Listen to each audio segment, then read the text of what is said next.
the traditional inhabitants of this land on which we gather, on which we protest, on which we demonstrate, on which we occupy, on which we decolonize.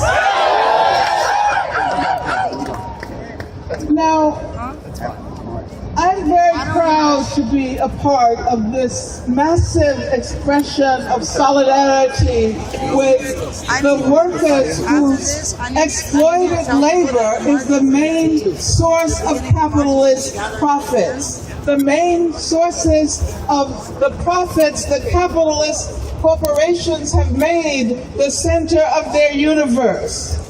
And so we are here today to say yes to people's needs and no to capitalist profit.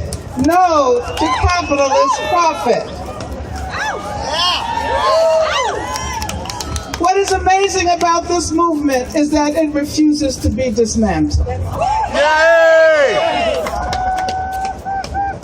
The Occupy movement has had its tents destroyed, has had its encampments dismantled, yet the ashes that the police and the corporations have assumed means the imminent death of this movement. From those ashes, the Occupy movement has risen once again. Like a phoenix, it rises.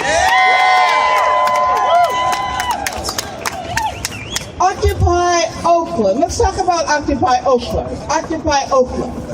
Occupy Oakland has played a pivotal role in the development of the global movement. Occupy Oakland has demonstrated that it is possible to build a movement that is opposed to capitalist profits, that is anti-racist, that is also feminist.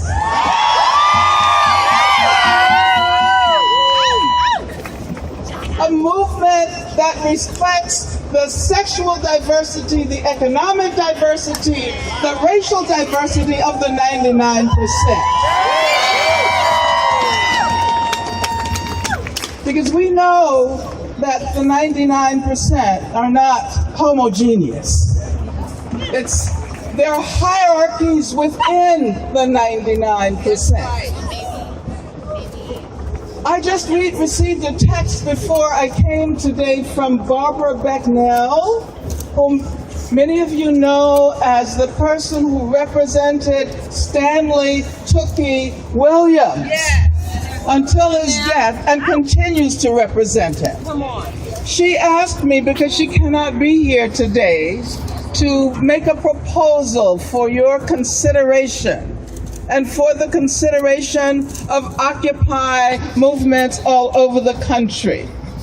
She suggests that at some point in the near future, we decide to declare a national day in solidarity with the 2.5 million prisoners and the 3,500 people who are on death row all over the country.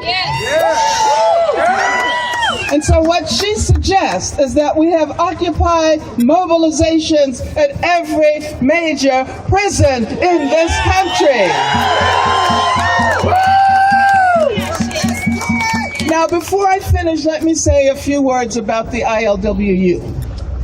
Because we're here to celebrate the rank and file of the ILWU for their radical solidarities over the years.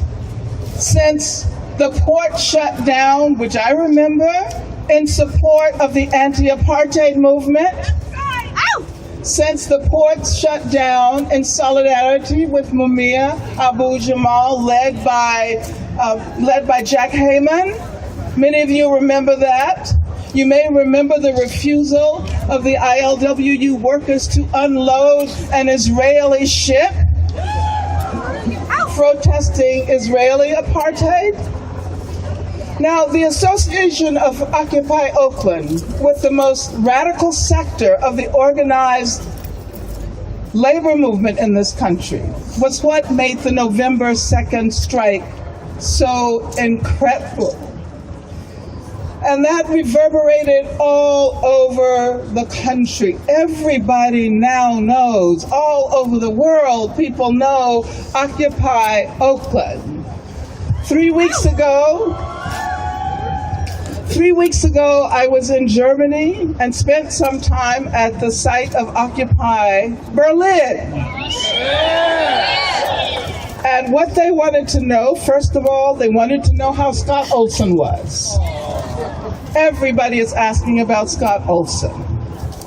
And then they wanted to know how is it possible to build a movement that is anti-capitalist, anti-racist, and feminist, a movement that stood up against police violence and racism and militarism and homophobia, environmental violence, transphobia, against capital punishment, and for the abolition of the prison industrial complex.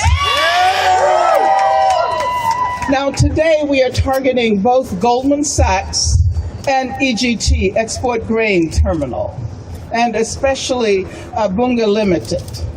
We're supporting our brothers and sisters who most directly suffer from the union-busting practices of these companies, but at the same time we make connections. Just as we make connections between racism and capitalist exploitation, between the military occupation of Afghanistan and the military occupation of Palestine, between over-incarceration and the lack of education, we also make connections between the financial oligarchies, Goldman Sachs, and the agribusiness companies, EGT, that have turned food production into a profit-yielding process.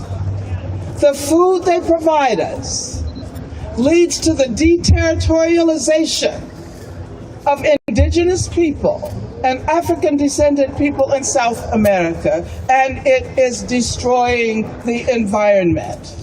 And the genetically modified food they offer us is killing us. It is killing us. All for the sake of profit. All for the sake of profit. And so we say people, not profit. People. We stand with workers, not capitalists. We are for education and housing, not prisons and police. We want love. We want community. Yes. We want creativity and we want freedom. Yes. Thank you.